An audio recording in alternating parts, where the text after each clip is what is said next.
I'm standing in front of the Mecklenburg County Courthouse in my home city in North Carolina. It's over here that we think of the wheels of justice being turned. We think of trials, we think of due process, judges, juries, lawyers. But what if I were to tell you that it is possible for you to be convicted of a crime before you ever get to have your day in court? Gone Girl is directed by David Fincher, written by Gillian Flynn, based on her novel of the same name.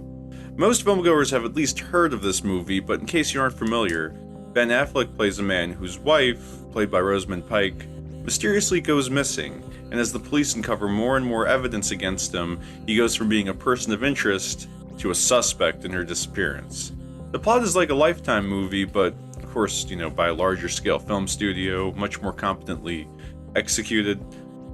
It's way better. That's the short answer. The narrative both the film and the novel follow are that in the first act, or first part of the story, it goes back and forth between Amy's diary telling the backstory of their relationship, and the present, which is told and seen from her husband Nick's perspective, which is after she goes missing.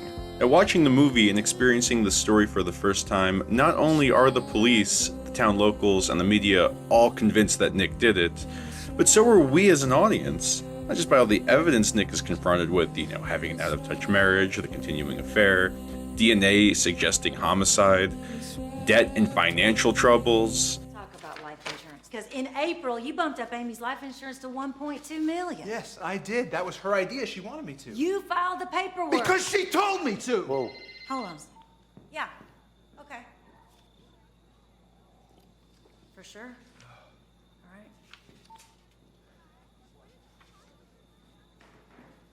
She was pregnant. Not to mention Nick's behavior in the first act, smiling in front of the cameras and even joking at one point. He's almost like acting like a person who's guilty. All of a sudden, I feel like I'm in a Law and Order episode. Da, da, da, da, da. A dramatic turn of events in the movie/book comes in the second part when it's revealed that Amy, Nick is now slowly realizing, is framing him for her own murder. The diary was just a ploy to incriminate him, as well as a slew of other carefully plotted tasks that are explained. It is clear that both leads are unreliable narrators, but there is another unreliable narrator in the film. One that some people might not realize the first time you watch it. I just told him I've got to come over and see the fake news. Let's go. What do you have, John? Fans and critics have publicly praised the way Gone Girl captures the media circus that is often set up every time there's a high-profile case.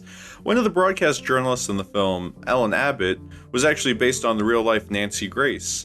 Both women are very opinionated feminists and often publicly attacked men accused in various cases before the actual trial. Let's look at some real-life examples. Think of all the people who were keeping up with the Johnny Depp and Amber Heard trial, or the Kavanaugh hearings now that Supreme Court Justice was portrayed by CNN and NBC.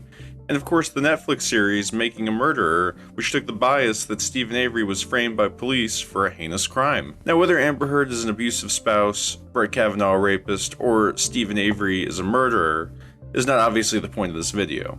I'm not saying whether or not I think these people are guilty of anything, but the corporate news networks and the streaming services have certainly made their agendas clear. Speaking of guilt, remember when I said that Nick acts sketch early on in the film?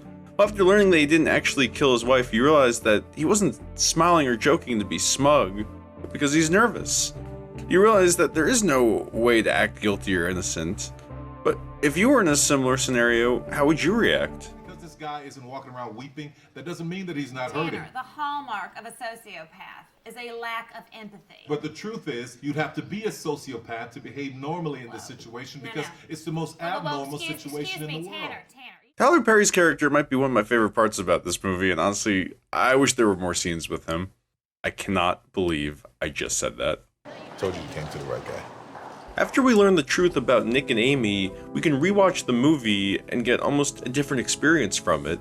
This is common in David Fincher films, like after you find out the twist of Fight Club, you can go back, watch the movie again, and you can notice more things about it now that you're aware that both main characters are the same person. Just as when you watch Gone Girl again, you see how Nick's no longer the supposed murderer, but a flawed man who's getting harassed by the media spotlight. While everyone's perception of him changes by the end, their perception of Amy does not. She's still viewed as this kind-hearted and innocent woman who was a victim of a horrible crime. The fictional audience is deceived by her, but we as the movie audience know the truth. Lie and deceit is the name of the game here. Gone Girl is, of course, a work of fiction, but you cannot deny something like it could happen in real life. Like a great movie, it makes you think after the credits end. Is there such a thing as a reliable narrator? Journalists are, of course, humans, and all humans have biases. So words of the wise, the next time you see a corporate media news outlet portraying someone that you don't know and have never met in a certain way, look at it with a healthy dose of skepticism.